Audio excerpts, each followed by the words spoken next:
New York City's LaGuardia Airport, March the 22nd, 1992. A commuter plane with 51 people on board tries to lift off the runway. Rotate. But the pilots can't get it to climb. They knew they were in trouble, but they were fighting all the way to the end. US Air Flight 405 plunges into the icy waters of Flushing Bay. 27 people die. For US investigators, it's an open and shut case. This accident was not a huge surprise to us. But Canadian investigators are stunned. They know the New York accident should never have happened. My reaction when I heard about it was, my God, it's Dryden all over again.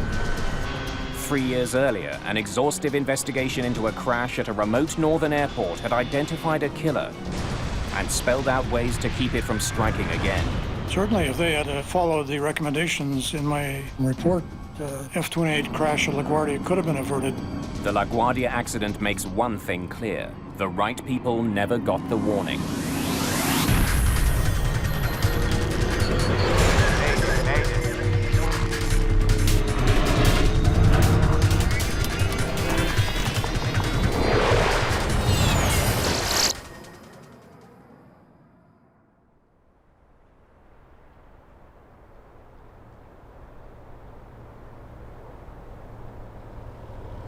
March the 10th, 1989.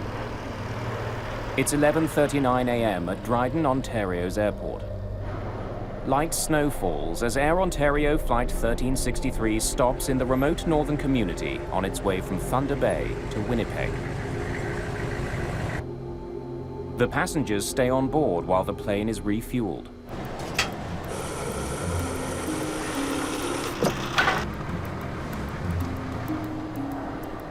For flight attendant Sonia Hartwick and the crew aboard the Fokker F-28, it's been a frustrating day of delays.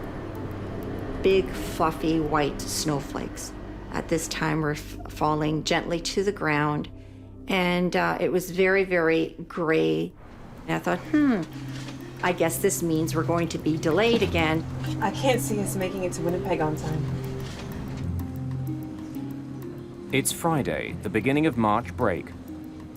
Already an hour behind schedule, another delay could jeopardize the vacation plans of many of the 69 passengers and crew. There was a lot of families traveling on board with plans. Most of them were going skiing, and so they were very concerned about meeting their connections in Winnipeg. Kenora Dryden, it's Ontario 363. Ontario 363, Kenora. We've got quite a... As First Officer Keith Mills checks on weather conditions, Captain George Morwood returns from making a phone call inside the airport. It's getting worse. What's the latest? And it won't clear till late afternoon. Check that. Quite heavy snow. Looks like it's going to be a bad one.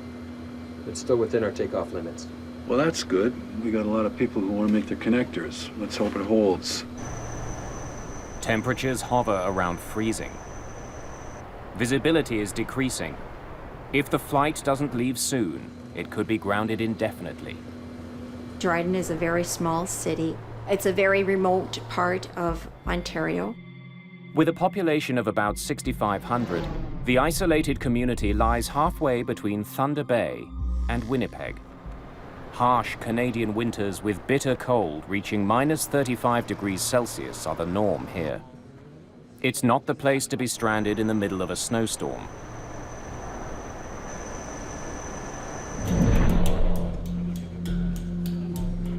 Royal Canadian Mounted Police Officer Don Crawshaw and his partner are escorting a prisoner to Winnipeg. When we did a criminal check on the prisoner before we left, he came up as a violent person. So 2 of us had to go with him. He was wanted in Banff on a fraud charge, and that's what he was being brought back to Alberta for. Hey, no smoking and seatbelts. On. Instruments. Syncs. Cross-check. Captain Morwood uses the power of engine number 2, already running, to fire engine number 1. Morwood and Mills are both highly experienced pilots. However, they've each flown fewer than 100 hours in the Fokker F-28.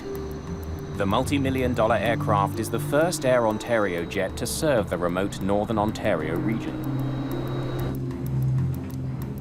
24 minutes after landing in Dryden, Flight 1363 is ready to leave.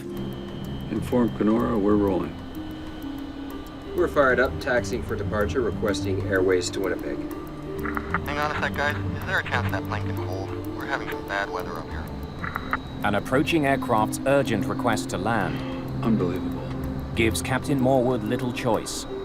He delays takeoff. Okay, 363 is holding short of the active. We are going to be a few moments until a small plane lands safely. We're sorry, folks. This just isn't our day. In the 2 years that I had flown with Air Ontario, I'd never come across anything like this before. The Cessna 150 lands safely, clearing the runway for Flight 1363's departure. Tell them we're going immediately. Kenora, Ontario, we're taxiing out at this time, 363 Dryden. Finally, an hour behind schedule, the plane taxis to runway 29. As we're going down the runway to position for takeoff, a blanket of snow was falling and I couldn't see the tree line anymore. It was like looking through a sheer. Folks, we're sorry for the delay. Flight attendants, please be seated for takeoff. At 12:09 p.m., Flight 1363 is ready for takeoff. Advise Kenora, we're ready to proceed. And Kenora, Dryden, Ontario, 363 is about to roll 29 at Dryden. Ontario 363, Kenora, roger. Captain Morwood performs a brief engine run-up, heating the engines to rid them of any accumulated snow and ice. Then he begins his roll down the runway. When we're taking off, I'm usually very quiet and focused, meticulously going through a checklist in my own mind. What would I do in the case of an emergency? E1, The F-28 reaches its takeoff speed, rotate. 80 knots.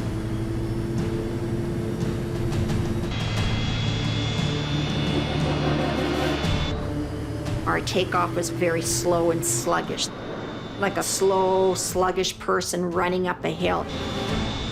Clearly, there's something wrong. The F-28 struggles to get airborne. We cleared the trees. The plane started shaking. I thought, oh my God, we're gonna crash. That's when all hell broke loose. If you can equate to being in a Mixmaster, that's what the plane felt like at the time. There's this dip to the left and then dip to the right. The pilot's trying to get this plane up. Then all of a sudden there was a power burst. The plane seemed to stabilize itself. You could feel that the pilot's trying to get control of it. But a few seconds later, it became a Mixmaster again. I yelled out, emergency, grab your ankles, get your heads down. Grab your ankles, get your heads down! And I kept yelling that, and then I assumed my brace position. You could hear people screaming and yelling. There's loud, horrible sounds. We are clearly crashing. The pilots are helpless. 49 seconds after lifting off, Air Ontario Flight 1363 crash lands in the bush, 950 meters west of runway 29.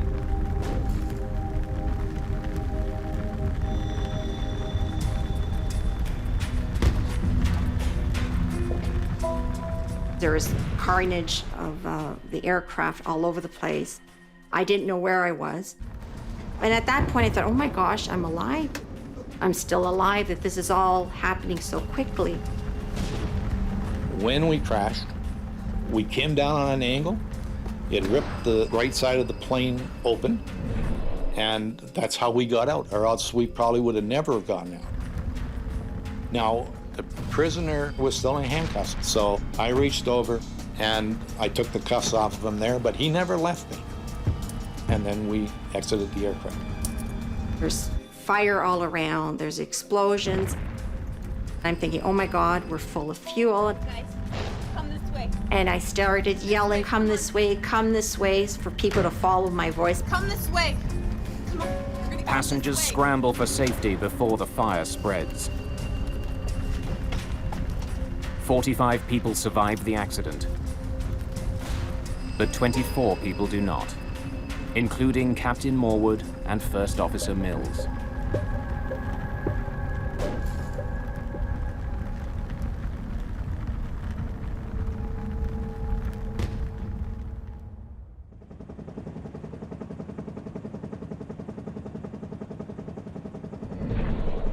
Emergency crews rush to the crash site deep in the woods.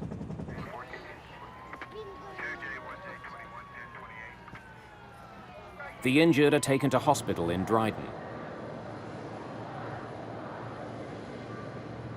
I was very concerned because I kept looking at the wing all the time. I thought it was a lot of snow. Well, I didn't notice anything wrong going down the runway. Like I said, it was just when we started hitting the trees, I knew there was something wrong.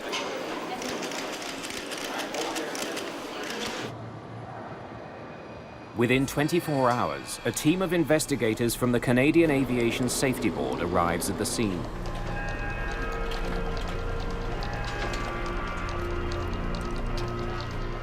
You're going there, hopefully with the idea that you can find out what happened, why it happened, and how do you prevent it from happening in the future. We walked the entire path of the airplane to the threshold of the runway, and then we walked the flight path of the airplane right to the crash site. That was the first thing that I did. I wanted to document what I was seeing by photographing. When you walk in on an accident site like that, there are two things that overwhelm you. The smell of aviation jet fuel and the smell of death.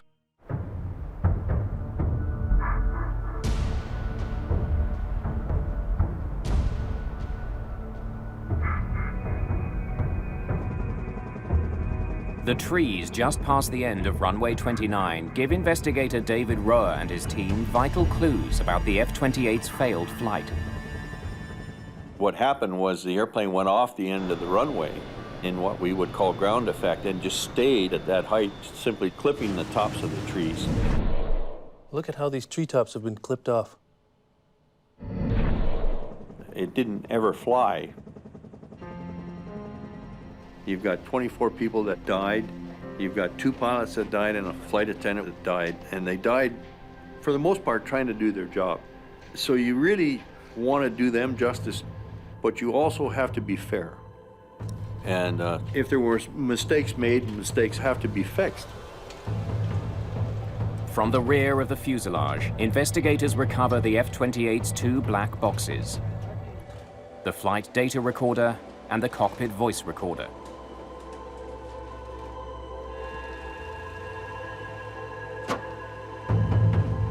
The devices are designed to withstand temperatures of 1100 degrees Celsius for up to 30 minutes. Investigators are frustrated to learn that the mylar tape from the recorders has suffered extreme heat damage. It's estimated the black boxes were scorched by an 1100-degree inferno for at least 90 minutes, far beyond their limit. The data is unrecoverable. That was a big blow to us because now you have to try and gather information and try and establish that it's factual by independent routes. We were just about to leave Thunder Bay and they gave us 10 new passengers. Investigators must now rely heavily on eyewitness reports to reconstruct the events leading up to the doomed takeoff. They learned that the F-28 began its day in Winnipeg and was scheduled to fly a return route to Thunder Bay and back with a stopover in Dryden. But in Thunder Bay, plans changed. The cancellation of another flight forced the crew to pick up 10 additional passengers. And when they did their calculations, they realized that we were overloaded and something had to come off. All right, let's offload some fuel then. They ended up removing fuel in order to be within the proper weight. Dispatch, Ontario 363. So the flight was delayed an hour. The extra weight of the new passengers left the crew no choice. They had to unload fuel to lighten their load. That meant when they arrived in Dryden, They needed to pump in more than the usual amount of fuel for the final leg back to Winnipeg. Roa wonders if the change in plans somehow led to a miscalculation of the weight and balance. Was the F-28 too heavy for takeoff? He then uncovers a puzzling detail. The plane's weight and balance form for the takeoff from Dryden was never collected as required. It burned in the fire. Roa is forced to use Air Ontario's standard averages to calculate passenger and baggage weights. The data, combined with the airport's fuel records, allows him to estimate the plane's gross takeoff weight. We knew how many people we had on board. We knew how many bags we had on the airplane. And we knew what our fuel load was. He estimates the F-28 weighed between 62,000 and 64,000 pounds. And the airplane's max takeoff weight was 65,000 pounds. And so we came to the conclusion that the airplane was not overweight. The cause of the crash remains a mystery. 18 days into the investigation, the Canadian government appoints Justice Virgil Moshansky to lead a more wide-ranging inquiry into all aspects of the aviation system that might have contributed to the Air Ontario tragedy. The government was looking for an experienced trial judge, and preferably one who had an aviation background. Moshansky is an experienced pilot with 13 years on the bench. He will work closely with crash investigator David Roa and aviation consultant Frank Black.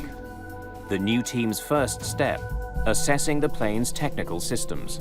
The electrical system, the hydraulic system, the fuel system, all of these systems are looked at both in terms of what is their history leading up to the accident and what remnants are remaining at the crash site that can be examined.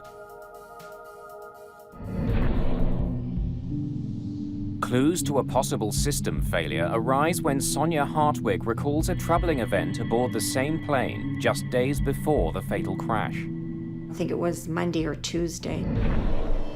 When we took off, there was this smoke that filled the aircraft, and there was this horrible smell.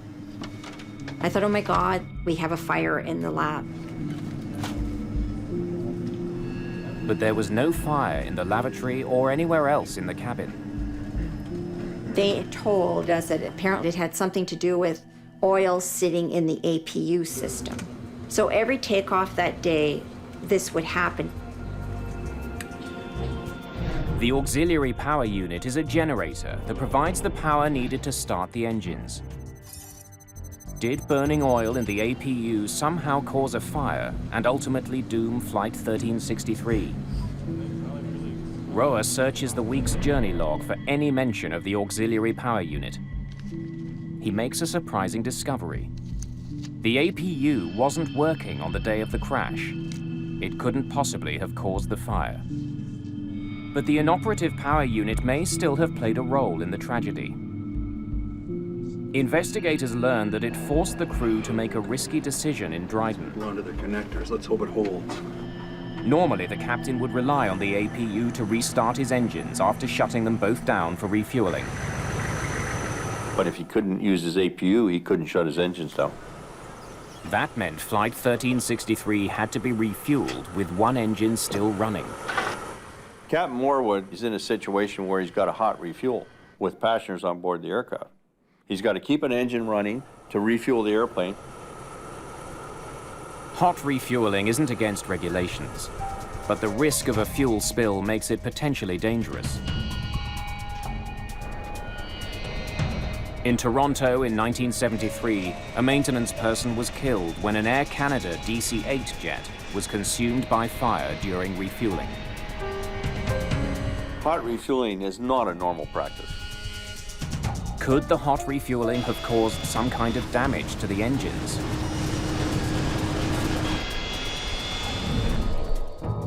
The Dryden airport manager, a former military pilot, suspects there was trouble with the plane's engines. He tells Roa he saw the takeoff from his office and heard a sharp, explosive noise just as it disappeared from view. To him, it signified a flameout or engine failure.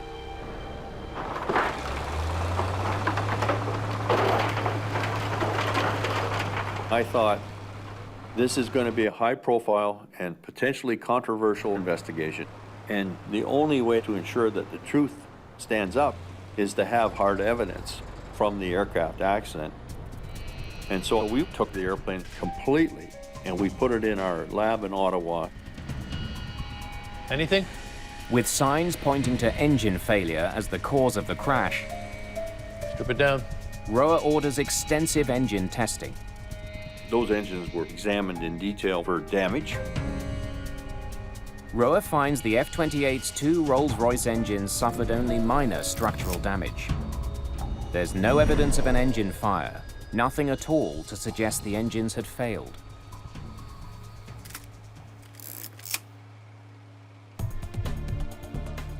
With little physical evidence to explain the failed takeoff, investigators are back to square one. To solve the mystery, they comb through survivor and eyewitness statements. A common thread emerges. They said in their witness statements there was snow and ice on the wings when the airplane attempted to take off.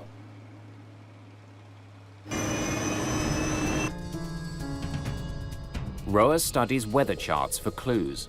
We had very good meteorological information. The charts show that during the half hour the F-28 was on the ground at Dryden Airport, visibility shrank from 4 kilometers to less than 1 kilometer because of the snowstorm. And though we may find other reasons, for sure snow and ice on the wings was a factor in this accident. Sonia Hartwig tells investigators about an unusual sight during takeoff. As we took off, I noticed that the wings just became a solid sheen of gray, shiny ice.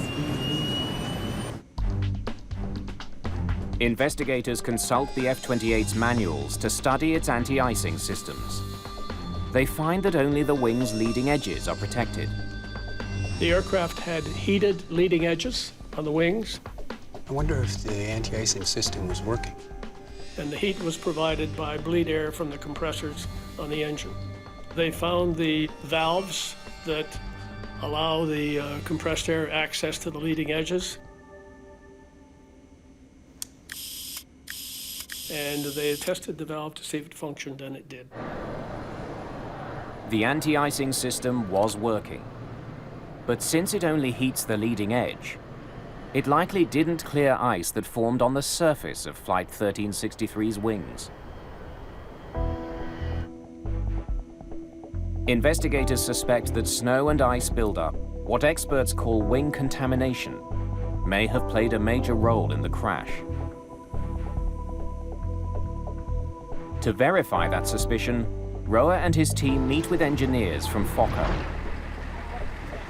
Thanks for coming. Curious to see what you have.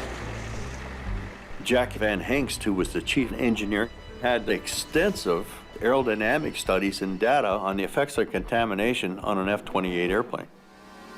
Fokker engineers have run simulations of the crash.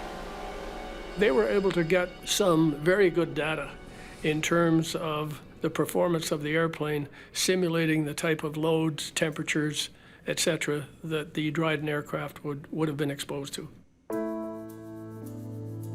Investigators make a crucial discovery about the design of the F-28. Because of the angle of the wings, a very small amount of ice makes the plane susceptible to stalling. They concluded that even the most minute bit of contamination on the wing would disrupt the airflow and cause a loss of lift. Well, that answers a lot of questions. The simulations support what witnesses saw. It just barely got airborne, dropping wings, losing lift, and then hitting trees, decelerating to the point where it broke up. Investigators are now certain that contaminated wings caused the crash. But what's still unclear is why the plane was not de-iced before takeoff. Almost all airports in cold climates, including Dryden, are equipped with the technology to remove ice from a plane.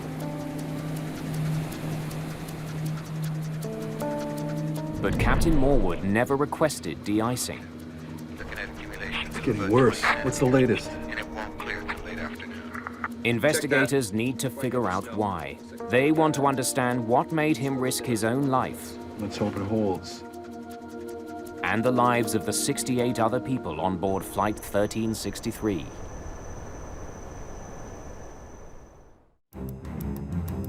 Investigators dig through Captain George Morwood's flight records and work history.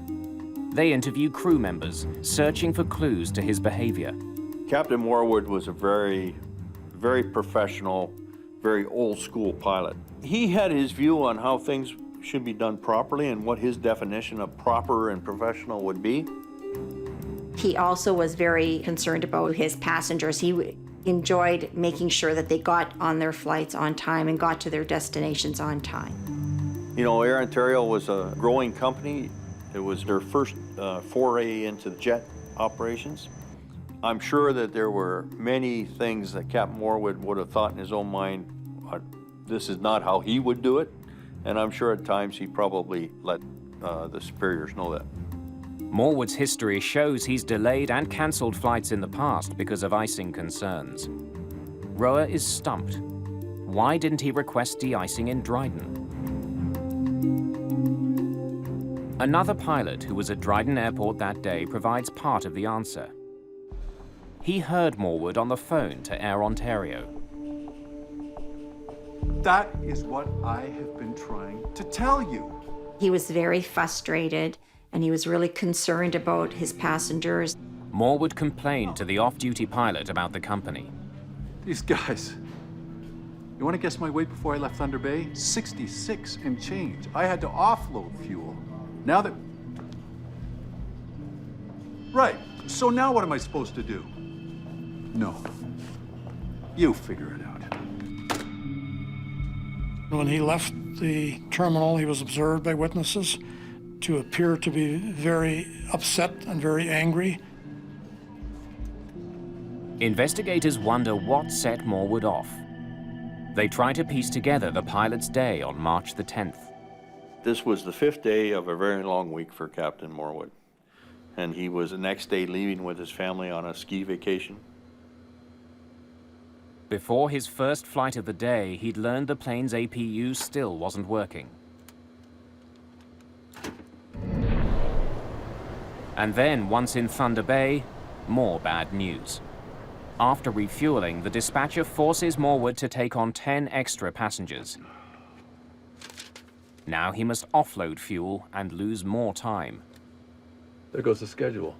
Let's, offload some fuel then. This meant Morwood would leave Thunder Bay behind schedule. Dispatch, Ontario 363. And Captain Morwood is the type of captain who didn't want to be late. Now en route to Dryden, and an hour behind schedule, the weather forecast the crew was given of light rain and fog is no longer accurate. And Captain Morwood didn't get the forecast of freezing rain coming into Dryden, which he should have had. As Flight 1363 lands in Dryden, the weather was getting worse by the minute. The plane sat there for half an hour while snow built up on the wings. I gotta talk to somebody about this. Investigators may never know how concerned Morwood was about the weather. But there is evidence that it was on his mind. When Roa questions the fueling agent, he learns that Morwood did ask about de-icing moments before takeoff. Is there de-icing available? The fueling agent says he pointed out the de-icing ground crew to Morwood. The agent then offers a compelling reason that could explain why the captain didn't de-ice. Air Ontario had a policy prohibiting him from de-icing with an engine running. The fluid can be ingested in the engines and then find its way from there to the air conditioning on the airplane and make it extremely noxious in the cabin portion of the airplane. But if Morwood had shut down both engines, he wouldn't have been able to restart his plane. Now, the only other way to start the airplane on the ground is with a ground-based air cart that can provide the compressed air. And Dryden did not have the capability to start the airplane. The equipment would have had to be flown in from Winnipeg. It would have been a costly decision. If he shut it down, he would ground the aircraft there effectively, requiring the billeting of passengers and hotels and at an expense to the airline for which he would be answerable. Right. So now what? So he was under a great deal of pressure. No. You figure it out. And I believe that the conversation on the phone would have been about that scenario and his displeasure with it. But he didn't have any other chance. It's getting worse. What's the latest? Quite heavy snow. Looks like it's going to be a bad one. It's still within our takeoff limits. Well, that's good.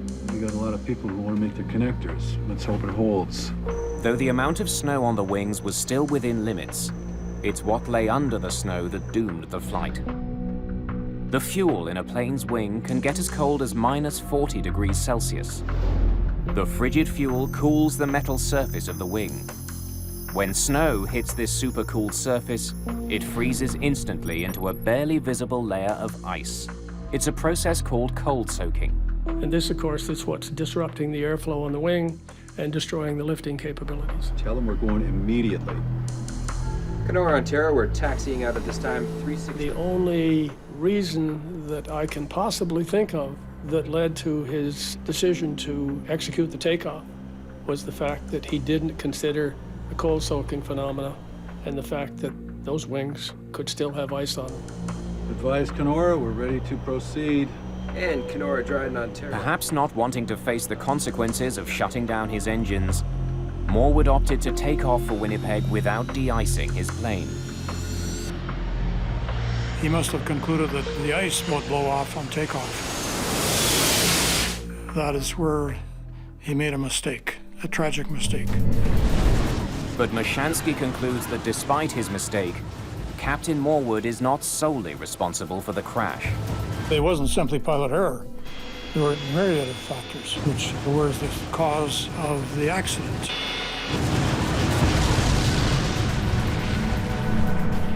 One of the most important factors, Air Ontario's decision to let the plane fly with a broken APU. They were deferring a lot of the maintenance that should have been done because of a shortage of parts. And then they had to scrounge around all across Canada with various F-28 operators to borrow parts from them. And this was a very bad move on the part of Air Ontario management. The investigation determines that by cutting corners and focusing too much on the bottom line, the airline was putting all their passengers and employees at risk. Because the F-28s were new to Air Ontario, there was this urgency to get one crew off and get the next crew on flying. This urgency to have them in the air producing money. I came to the conclusion after a lot of thought about this accident that there were a lot of other hands on those throttles, pushing those throttles forward.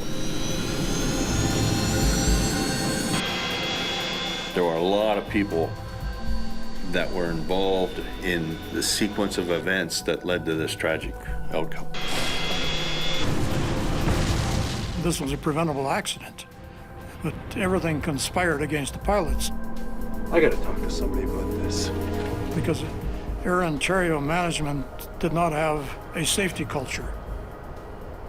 And you have to have a safety culture from the top management down.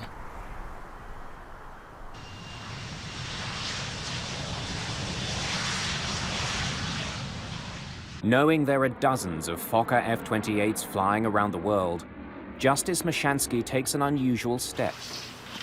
He releases a report well before his inquiry concludes. Good afternoon. It warns of the plane's vulnerability to ice buildup and stresses the need for frequent de-icing in winter conditions. Even a small amount of icing would be disastrous on an F-28.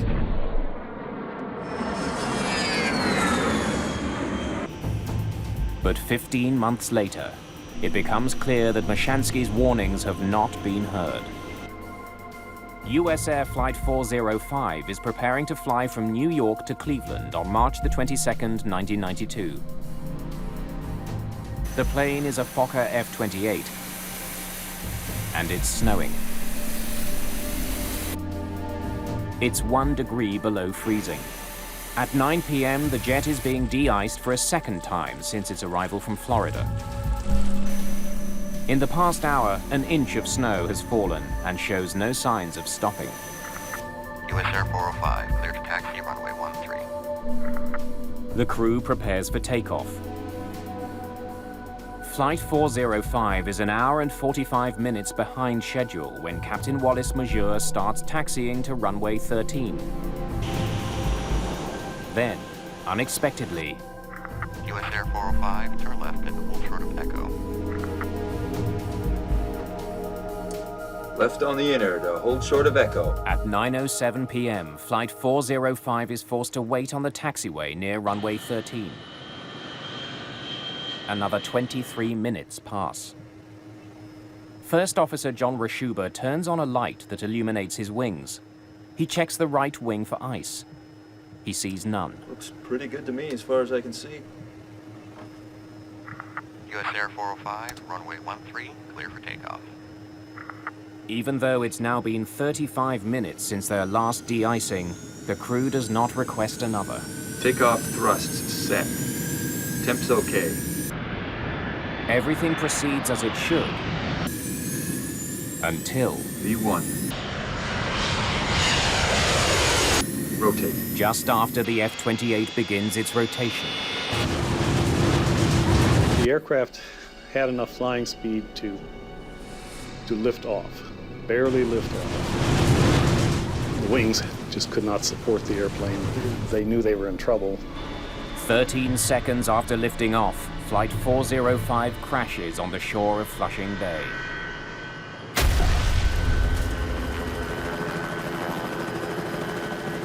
I don't think any pilot really thinks he's going to crash. They were trying to save the airplane right to the end.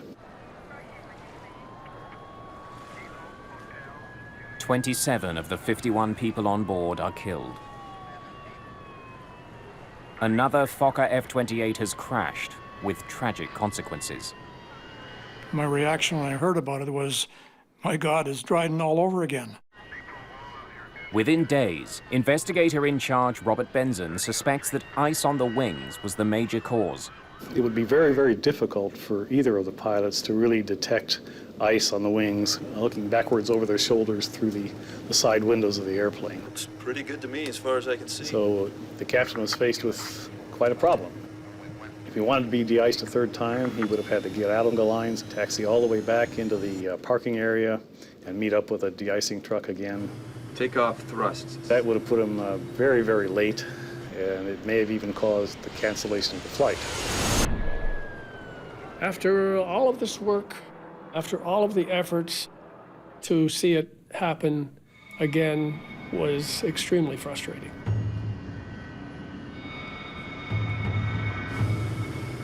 There were no regulations in place requiring the crew to seek another de-icing after their extended delay. But Justice Mashansky had called attention to the dangers of long wait times when he issued his interim report. If they had followed the recommendations in my second interim report, this accident certainly could have been averted.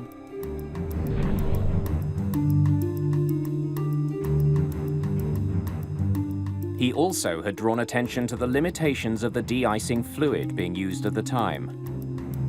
Called Type 1 fluid, it's a mixture of antifreeze and water. Those chemicals are designed that as you accelerate down the runway, that they'll actually shed off your wing, so that when you actually want the wing to lift and produce lift, that it's not contaminated. Type 1 fluid is applied hot to de-ice the plane's surfaces. But it doesn't last long. Type 1 fluid had a holdover time in their best conditions of about 15 minutes. Under poor conditions, such as freezing rain, it could be as low as 6 minutes. During the Air Ontario investigation, Mashansky's team reached a stark conclusion about the effectiveness of Type 1 fluid.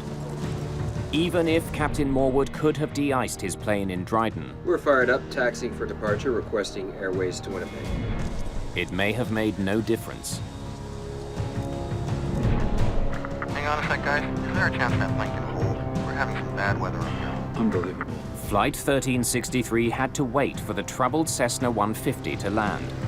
By the time he waited for this 150 aircraft and pilot to land, and then they backtracked and got into position, now they're in a serious snowstorm, and they are getting contaminated. Even if Morwood had de-iced during his 30 minutes on the ground, Rotate.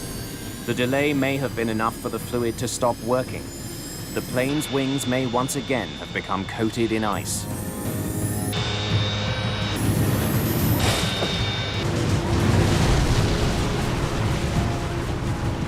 It came out in the examination of Air Ontario pilots that there was a dire need for training in terms of how the de-icing, anti-icing systems worked and how long your aircraft was protected. As soon as our accident occurred up in New York, we of course understood that it was a similar aircraft, in fact, a nearly identical aircraft to the Dryden accident airplane. The circumstances were similar in both accidents, and the Dryden report was a tour de force, which helped us focus our investigation quite a bit. Justice Mashansky had released his interim report more than a year before the crash of Flight 405. His recommendations could have prevented it. Mashansky would soon discover that a breakdown in communication had cost the lives of 27 people in New York.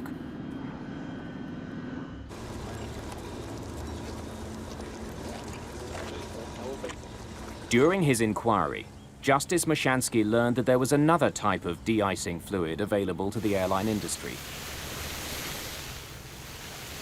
It's called Type 2 fluid. It's thicker than Type 1, which prevents it from immediately flowing off an aircraft. A Type 2 fluid is a much more gooey substance. I've heard it referred to as almost mucus-like. With holdover times of up to 45 minutes, it keeps ice from accumulating, then blows off the plane's surfaces at takeoff. 15 months before the US air crash, Mashansky recommended greater use of the thicker Type 2 fluid. Mashansky's investigators also studied de-icing practices at Toronto's Pearson Airport. We got hold of a film crew, and we waited and watched the weather very carefully until we found a forecast of freezing rain. And we tracked one aircraft which was heading for the Caribbean. The investigators discovered an alarming gap in the time between de-icing and takeoff. And from the time the aircraft was de-iced on the gate until the time the aircraft took off was somewhere in the order of 41 minutes. So there was no doubt that aircraft were departing Pearson Airport with a partially or largely contaminated wing surface. We then went to Chicago O'Hare. This was the first airport to actually put in place runway and de-icing pads. And it was very useful in terms of explaining to us how these had evolved, what type of de-icing equipment they were using on them, how they worked.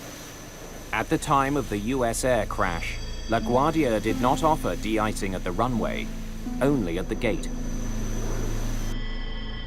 Again, 15 months before the crash, Justice Mashansky recommended the placement of de-icing facilities at runways instead of terminal gates.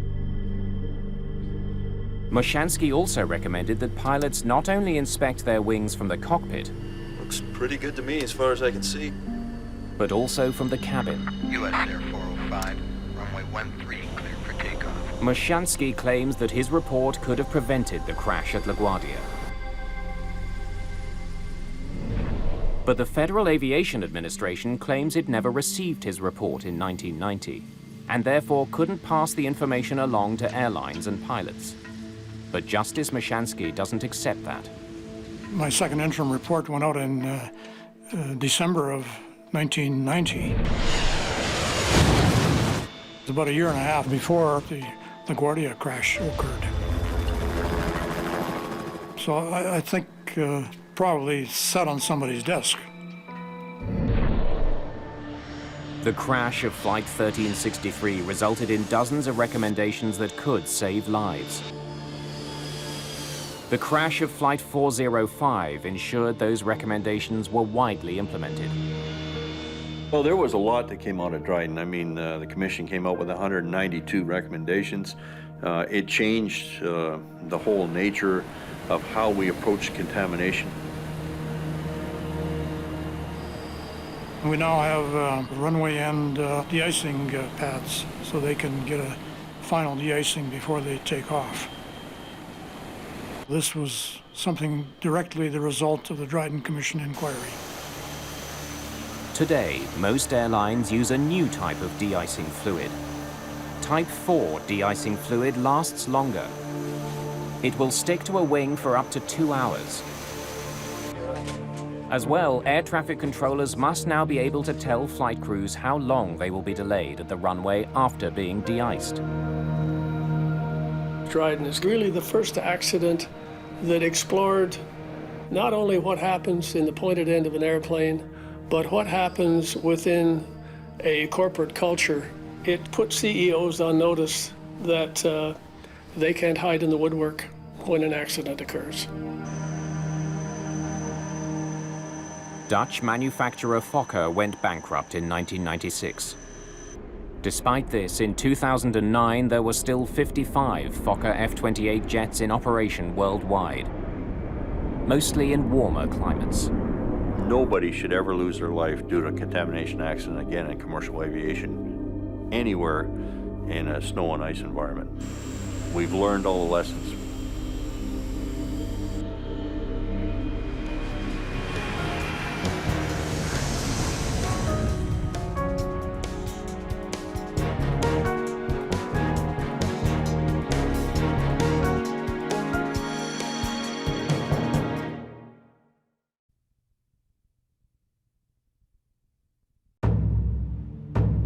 Military families in Kentucky prepare to welcome home loved ones from overseas.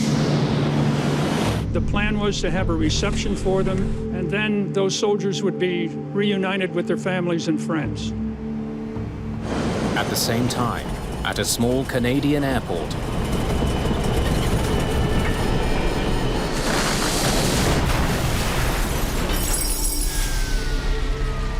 There's wreckage all over the place. There was massive destruction. Well, nobody could have survived this. 256 people are dead. It's one of the worst aviation accidents of all time. Anytime a crash of this sort would occur, immediate suspicions would be raised. Answers will be hard to come by.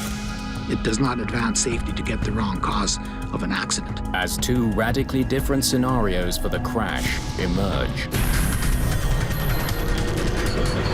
Mayday, Mayday.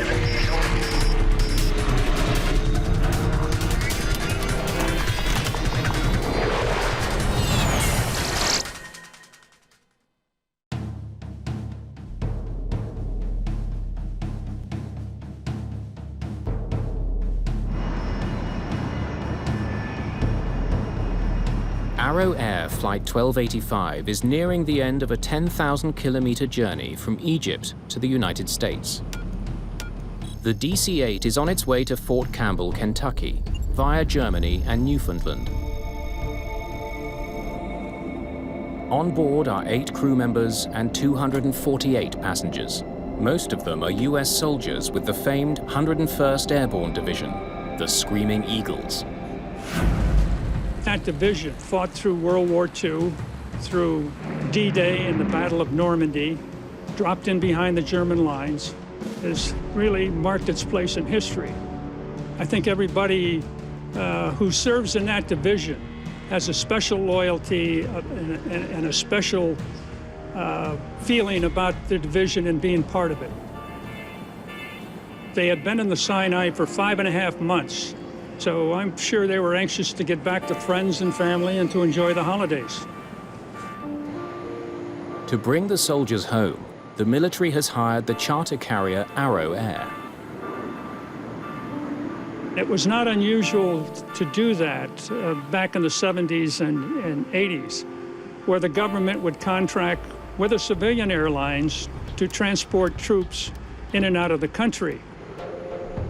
At 5:30 in the morning, the Douglas DC-8 lands at Gander International Airport on the eastern edge of Newfoundland, Canada. They had to refuel in Gander before they could complete the flight into Fort Campbell, Kentucky. Okay, guys, I'd like to be refueled, checked, and wheels up in 90 minutes. Roger that. Captain John Griffin has been an Arrow Air pilot for 4 years. He's also a flight instructor for the airline. First Officer John Connolly will be at the controls when Flight 1285 leaves Gander. Mike Fowler, the flight engineer, monitors the aircraft's mechanical systems.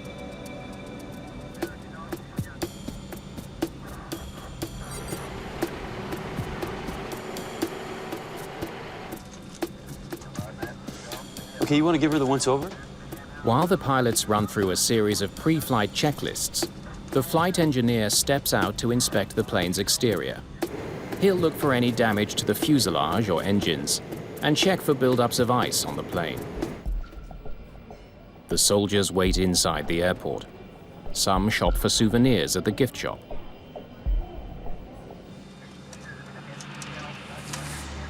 Anything? Okay. Roger that.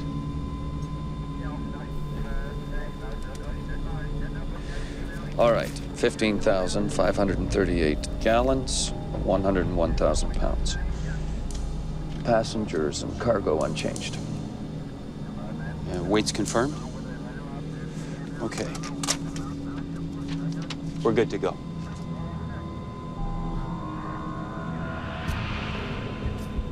That puts us here.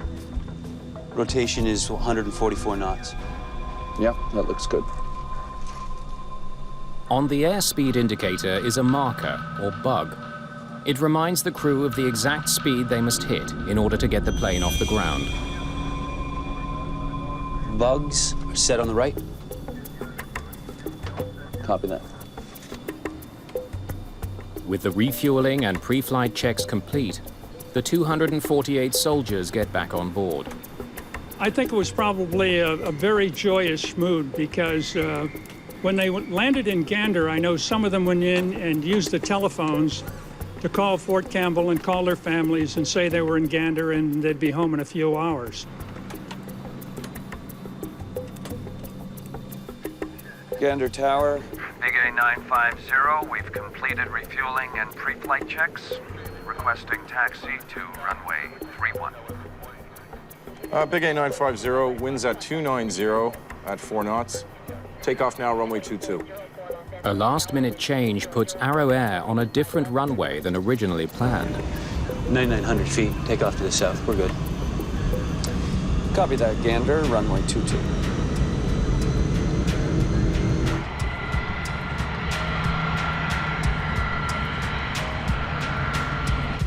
Big A950, you are cleared for takeoff. Merry Christmas. Roger that, Gander Tower. And a Merry Christmas to you, too.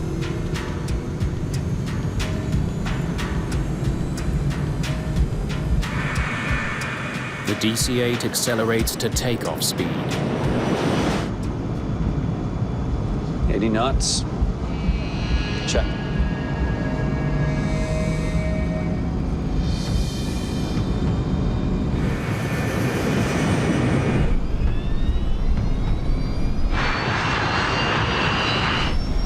B1. Rotate.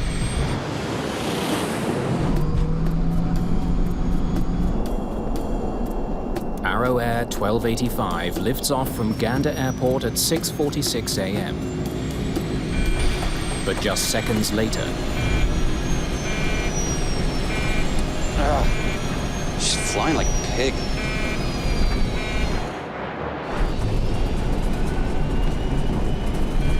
Positive rate? Negative.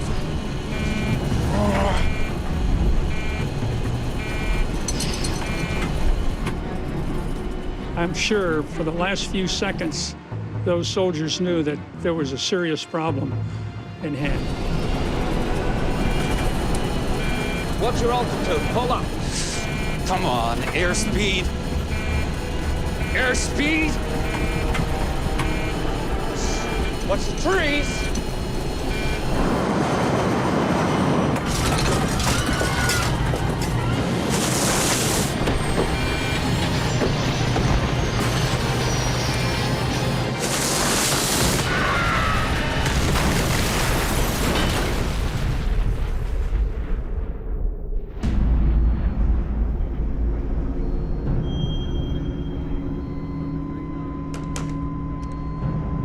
Yes, Aero 1285 is down, just off runway 22. Estimate 2,000 to 4,000 feet. At the small airport in Gander, Newfoundland, emergency crews race to the crash site. It's a field of wreckage, bodies, and personal effects. Thousands of liters of jet fuel are feeding a massive blaze. It didn't look like aircraft. It was just probably a 30-foot high burning mass of metal and fuel and everything. Hey, any survivors? Canadian Air Force Captain Tom Badcock is one of the first on the scene. So as an Air Force officer, of course, I had been to numerous crashes, but this was nothing like I had ever seen in my life before. And to see the devastation and to see my basically comrades lying on the ground in pieces was, words can't describe it. Many of them had bought t-shirts saying, "I survived Gander, Newfoundland." And we found that particularly emotional.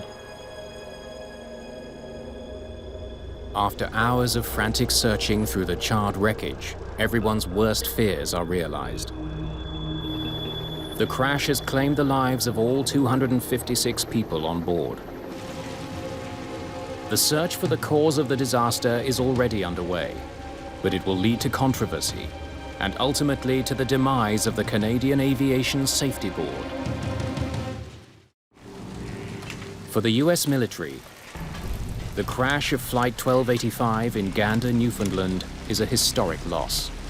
If you take a look at the history of the 101st Airborne Division Air Assault, even in World War II, that division never lost so many people in such a short period of time as they did on December the 12th in 1985 in Gander.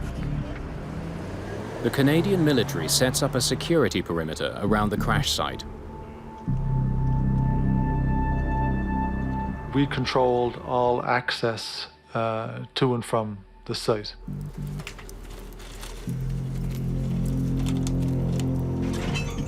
The RCMP asked me if I would identify an object which they thought to be strange.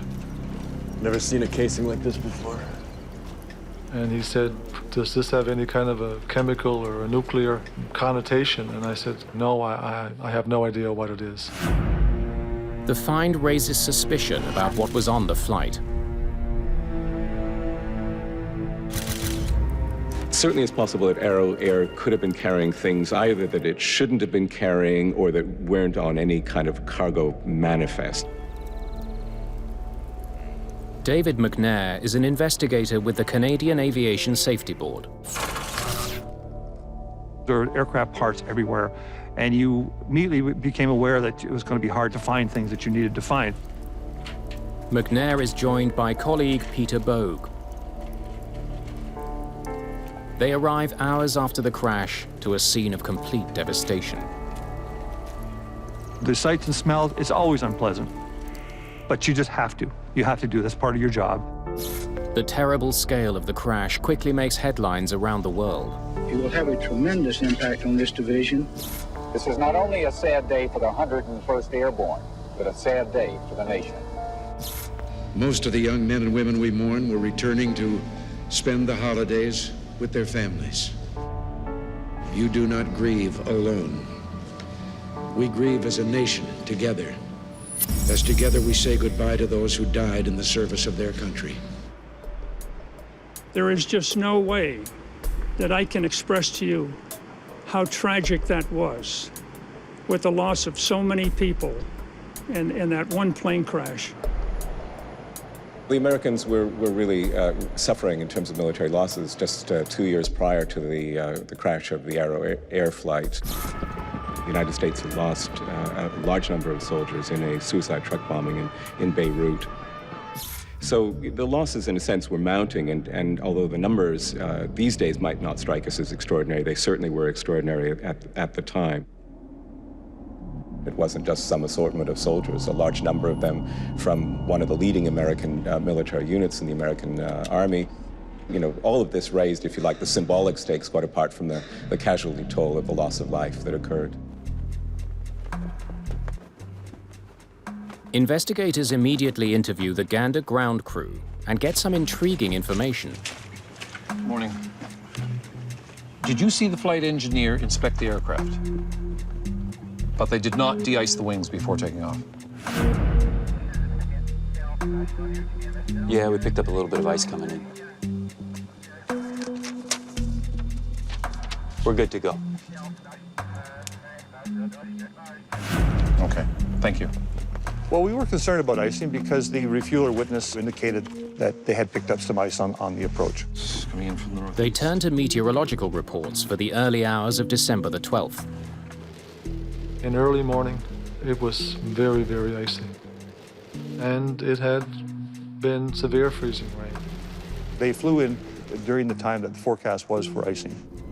McNair and Bogue wonder if the crew of Flight 1285 may have made a serious error by not de-icing. They check to see what other planes flying out of Gander did that morning. There were 2 other takeoffs this morning. One de-iced, one didn't. And we noted there was one Boeing 737 that departed that picked up quite a bit of ice on its departure, and that was an indicator to us that the probability of icing accretion or ice gathering on the aircraft was quite high. But the other aircraft, a British Aerospace VC-10, had been on the ground for 50 minutes and did not de-ice. It got off the ground safely. And they took off within 2 hours of each other. Ice cannot have been the only factor in this crash. Big 8950, winds 290 at 4 knots. Takeoff now, runway 22. In search of other factors, they consider the last-minute runway change.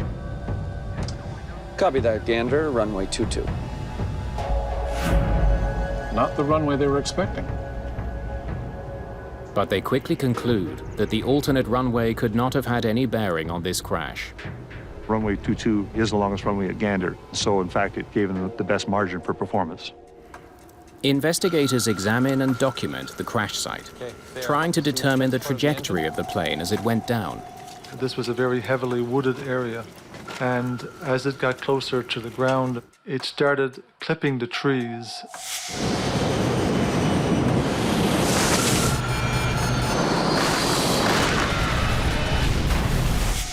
And we're going to need pictures of the treetops as well. And we're going to need aerial shots.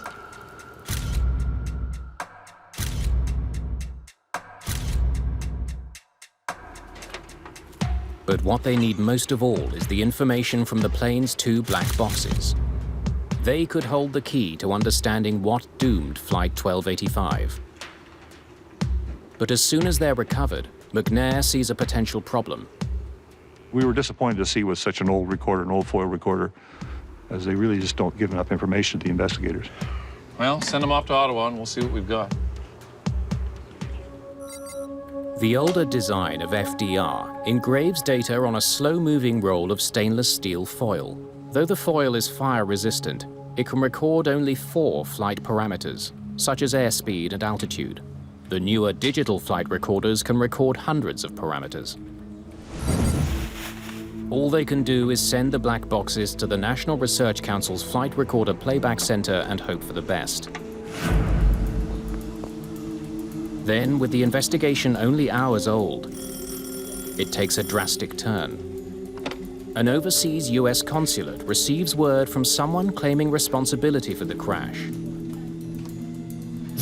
The caller says it was the work of Islamic Jihad, a branch of Hezbollah. If you had to think about any one terrorist group operating in the Middle East at this time, which had an intent as well as a capacity to target American military personnel, that was Hezbollah. call opens the possibility that a terrorist bomb brought down Flight 1285. Tensions were really high in the world at that time. When an aircraft fully loaded with American soldiers crashes, there's always questions that come up. McNair sends portions of the wreckage to a Royal Canadian Mounted Police forensics lab to be tested for bomb residue.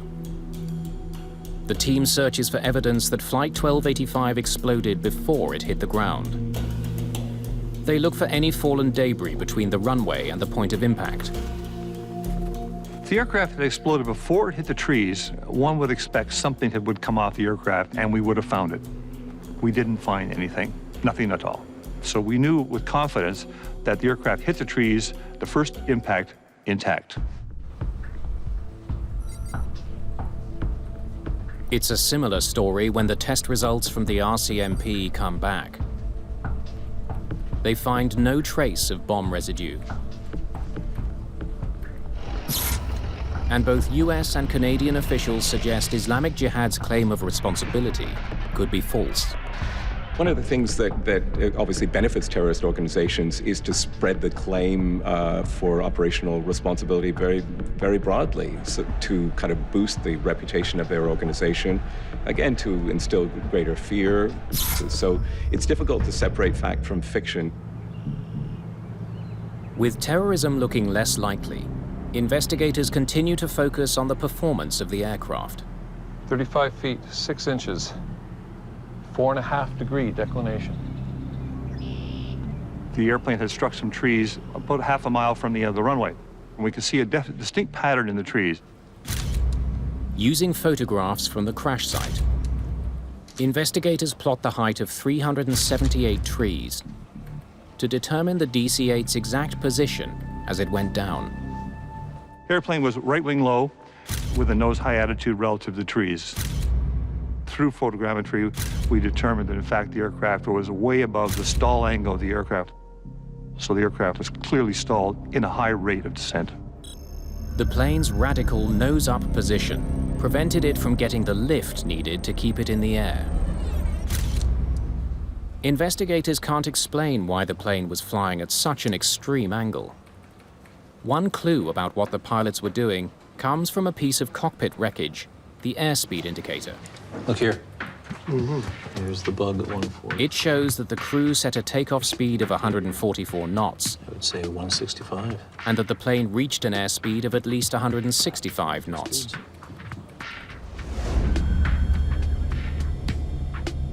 Bugs set on the right. Copy that.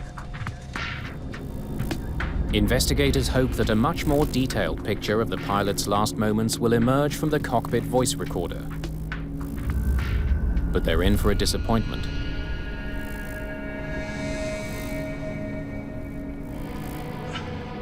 Well, it doesn't sound like it recorded anything from the cockpit. The cockpit recorder wasn't functioning properly. It didn't record any of the crew's conversations. With the absence of cockpit voice recorder, we don't know exactly what the crew was doing or what they were facing. Their hopes now rest with a flight data recorder. Even this rudimentary recorder would have got some indication to show what speeds they rotated at. What warning lights, if any, were they seeing? What was the reaction? All these things are extremely valuable.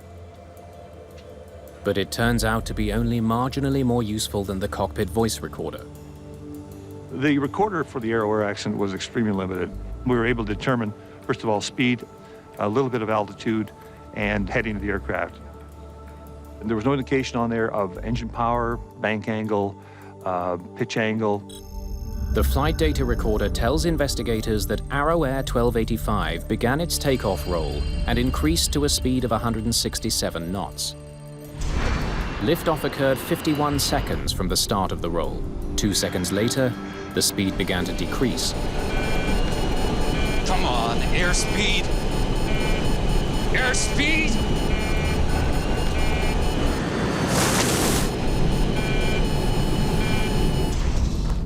Speed dropped off very quickly, and so we knew that the aircraft was below normal flying speed. We got that much from the recorder. It tells us almost nothing. But a closer look at the flight data does reveal a potentially valuable clue. The distance needed to get to takeoff speed was longer than the pilots had planned for. We looked at the acceleration distances, and it took a little bit longer than expected. 4,300 feet, 100 knots. 6,300 feet, 144 knots. They should be lifting off now. Investigators discover that liftoff occurred some 4 seconds later, or more than 1,000 feet further than it should have. 8,000 feet, 167 knots. Extra 1,000 feet to get off the ground. Why did it take them so long? B1. Rotate. They used the full power, and we would expect them to rotate a little earlier, take off a little earlier. The longer than normal takeoff supports the original theory that ice on the wings played a role in the crash. But investigators know that can't be the whole story. Icing itself is not necessarily the only thing that happened. Accidents don't just usually have one item, they have several items. Determined to find out what else besides ice on the wings contributed to the crash, the CASB turns its attention to the plane's flaps. For the DC-8, the optimal flap setting for takeoff is 18 degrees.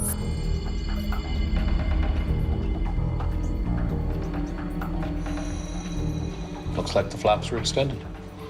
With detailed work, we could say with some reasonable certainty of where the flaps were, which we believe were in the normal takeoff position. They wonder if ice, combined with malfunctioning engines, caused the plane to stall. The engines are sent to the CASB in Ottawa for a full inspection.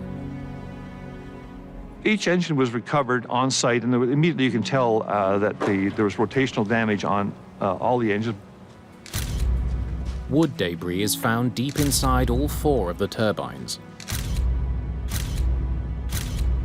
A lot of tree debris. It means the engine was running when it hit the trees.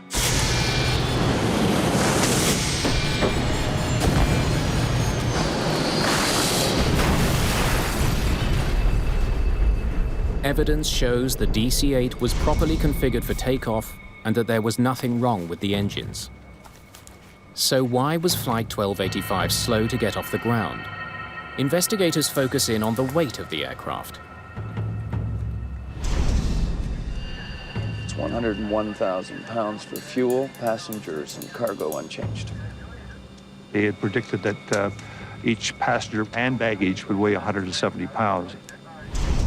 That average weight, 170 pounds, matches the estimated weight for male passengers set out in the Arrow Air guidelines.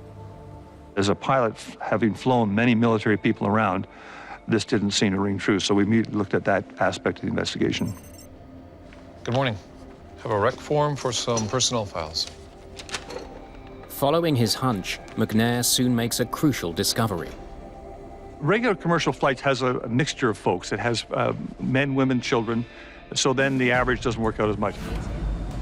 But this was no ordinary commercial flight. All 256 passengers were adults, almost all of them large men. We actually looked at the medical records of the passengers in terms of getting their actual weight during their last medical. In my own case, I normally weigh 175, but when I've got all my gear on, or I'm bringing it on board an aircraft, I'm bringing on board 200 pounds or more. We estimated that a more realistic weight would have been 220 pounds per passenger. That includes the passenger, everything they were carrying, and the equipment they had. With the new estimates, he calculates the weight of the passengers at more than 54,000 pounds. That's 12,000 pounds heavier than the weight recorded on the load sheet. It's not even close. But this plane had been flying with that weight all night, taking off from Cairo, then from Cologne without any problems. The ice picked up in Gander may have made the difference. You can take off at a heavier than normal weight, and if there are no other factors at play, you can get away with it. If you have something else like ice, you have a serious problem. Investigators now strongly suspect that it was a combination of ice and extra weight that prevented the DC-8 from staying in the air. Okay, this has to be it. Ice and weight.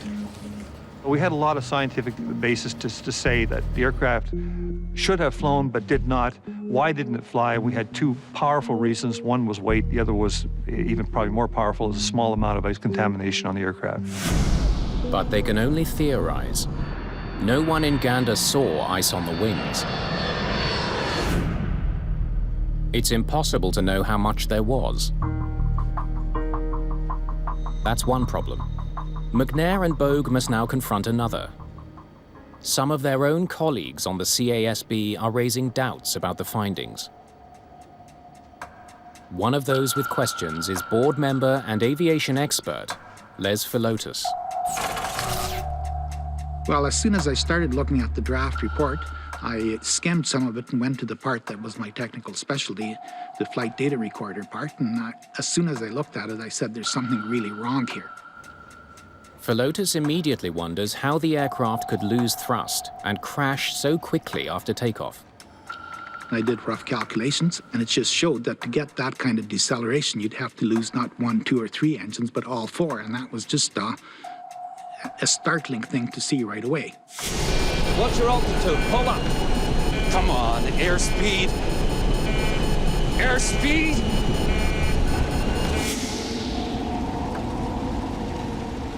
They said the aircraft would, I believe the exact phrase was, destroyed by a fuel-fed fire.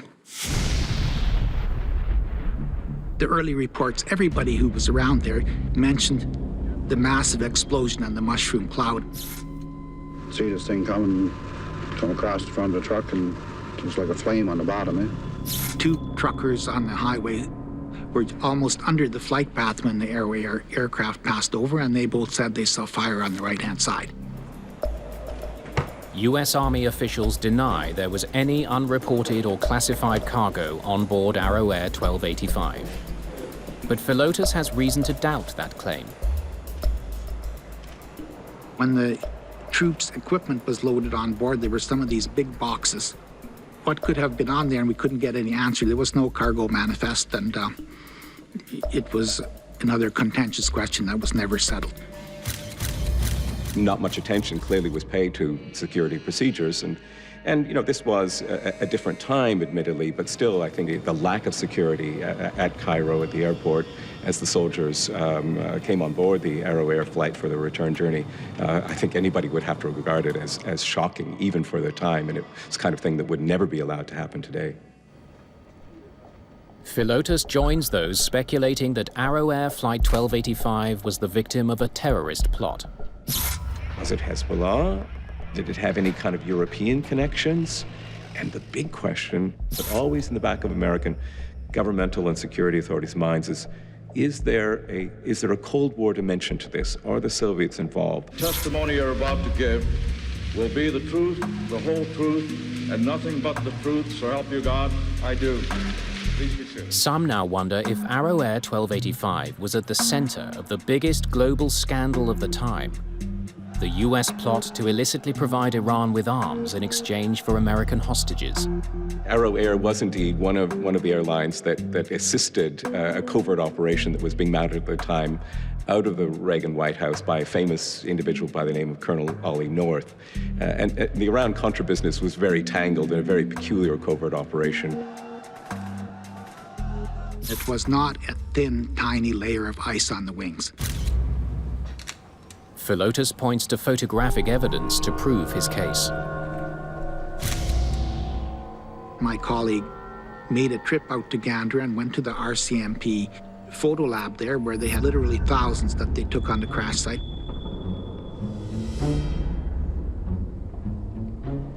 Many photos that seemed to indicate that there was some kind of an explosion on board.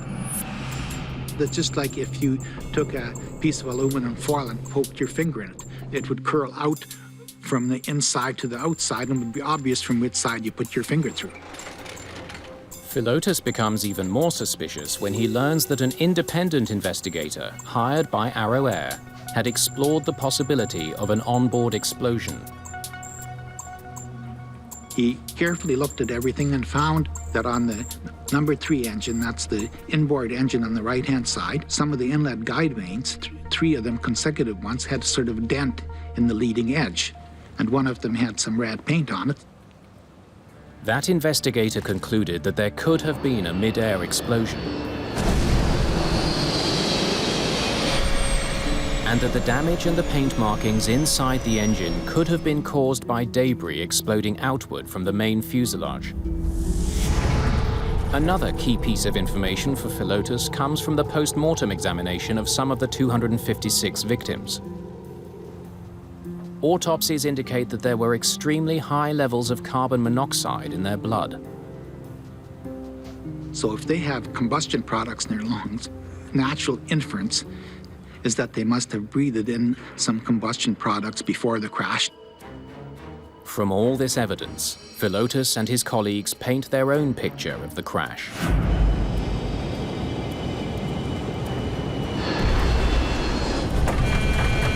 Hell was that? Smell! Smoke in the cockpit! Smoke!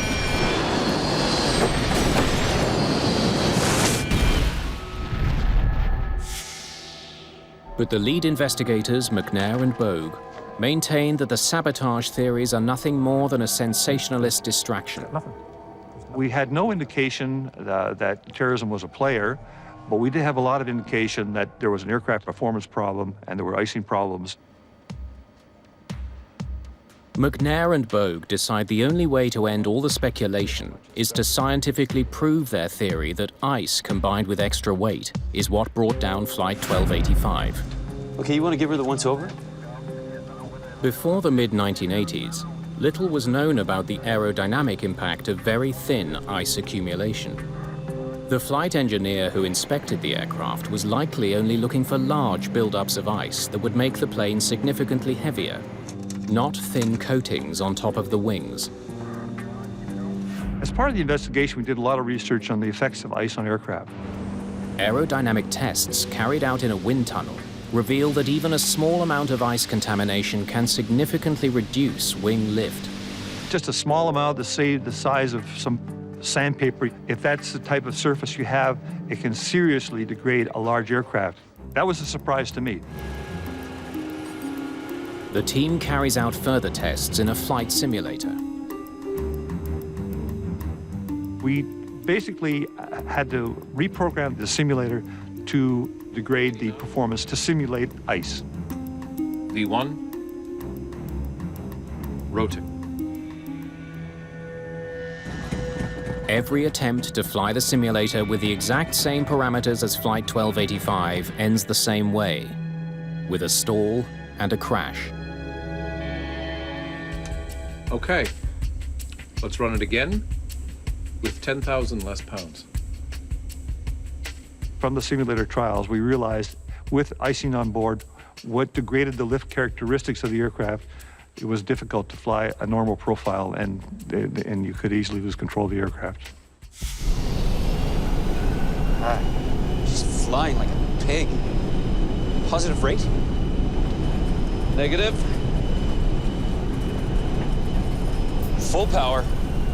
The pilots would have been able to see that their plane wasn't climbing fast enough. What's your altitude? Pull up. Come on, airspeed. Airspeed. Watch the trees. First Officer Connolly pulled the nose back, trying to get the plane in the air. What he didn't realize is that he was sealing their fate. The DC-8 was already on the verge of a stall. Pulling the nose up only made things worse. The aircraft's weight had been underestimated, its lift compromised by ice on the wings. A fatal combination.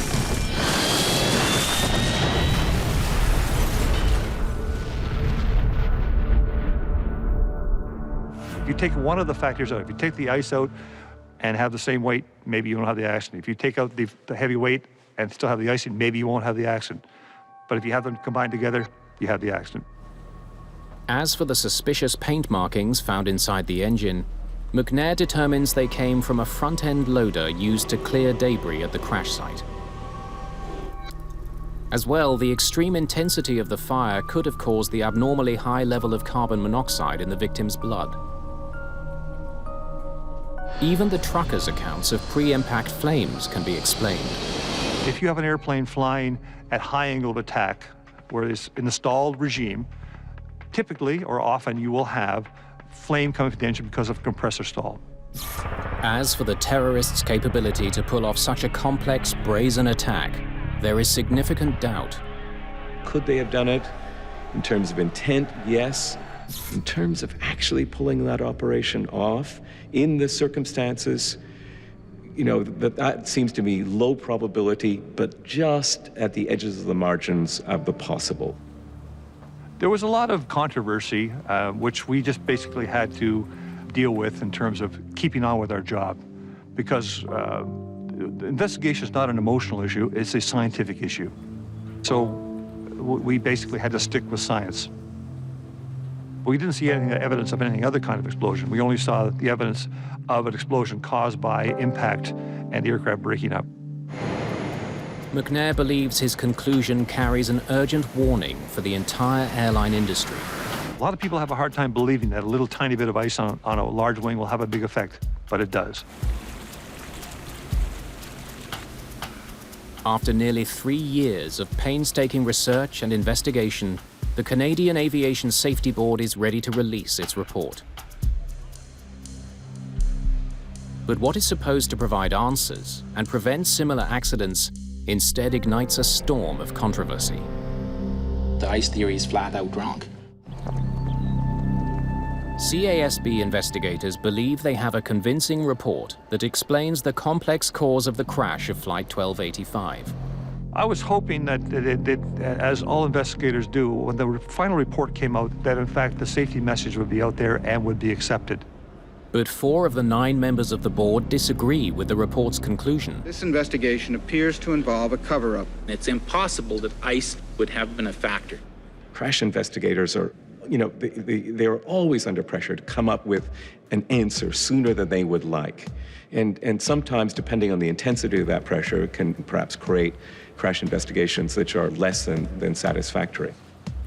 The dissenters take the unprecedented step of releasing their own minority report, citing an onboard explosion as the cause. We had extremely difficult time in putting out our dissenting report. We were given a very restricted time, and then there was an attempt to suppress it. I was asked the question outright, well, what do you want to do? Do you want to try to save your job, or do you want to get the truth about this accident? My answer was, well, I want to save my job by getting at the truth. It was quite unusual to have a dissenting report written with photographs. I don't see merit in it. I totally don't understand why it was issued in the first place. Why would you come up with this? What's the scientific basis for it? There is no science. Okay, look. Paint transfer means nothing. The crew blood samples means nothing. The pedaling is meaningless.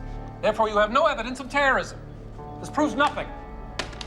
In this particular case, of course, what we had was an extraordinary outcome, where you have a majority and a minority report which are deeply divergent and which raise very different kinds of pictures about what the outcome of this crash would be.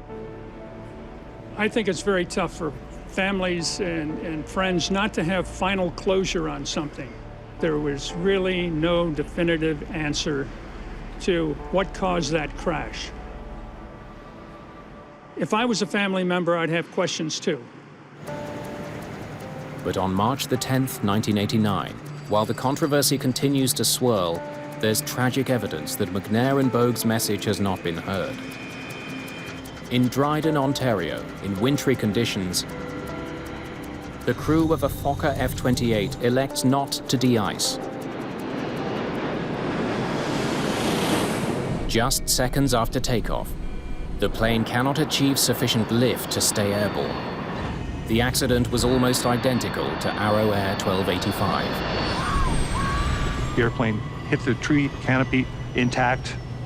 After that, it exploded because, in fact, it hit the ground with a lot of fuel on board. The crash kills 24 of the 69 people on board. It was pretty clear from Dryden that icing or snow may have been a factor in this as well.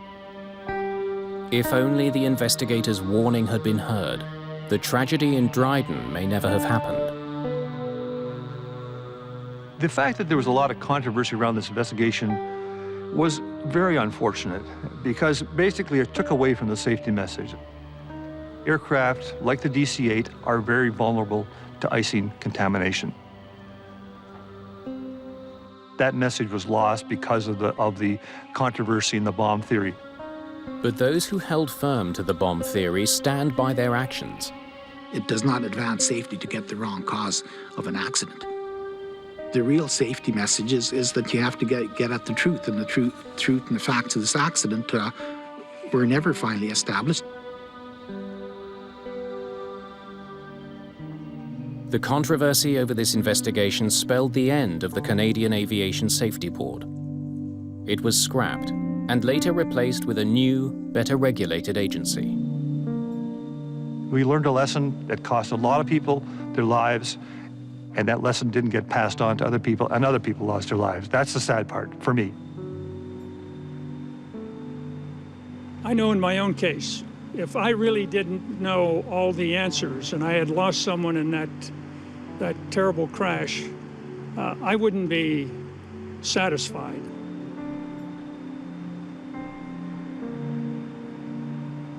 It's tough when you don't know and you've lost someone that's near and dear to you. I think we all want to know.